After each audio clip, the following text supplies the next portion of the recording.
تعبت تحاول توازن بين الحزم واللطف بالشغل ومالك عرفان شو الصح؟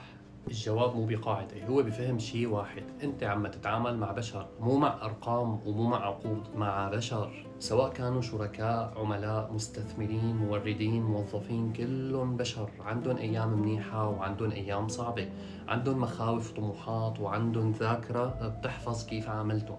ومثل ما في قانون في روح القانون، يعني ممكن تكون صح بكل شيء وبنفس الوقت تخسر كل الناس. نحن كائنات عاطفية شئنا أو أبينا، والكلمة الحلوة بتفرق مع العميل اللي بيتردد، مع الموظف اللي محتاج ينسمع، مع الشريك اللي فيه خلاف، مع المورد اللي بتحتاجه بوقت الندرة. بس وهون المهم، ما تكون سيف حد كل الوقت تقطع الناس قبل ما يقربوا منك، وما تكون رخو لدرجة انه ما حدا ياخدك بجدية، لانه الرخاوة مو لطف، هي ضعف مغلف بابتسامة. سامر صاحب شركة وشاطر كتير بشغله، بس مشهور بانه صعب. في يوم اجى لعنده مورد جديد، وبعد الاجتماع الاول قرر المورد انه ما يكمل مع سامر، مو لانه العرض كان غلط، لانه ما حس بالاحترام.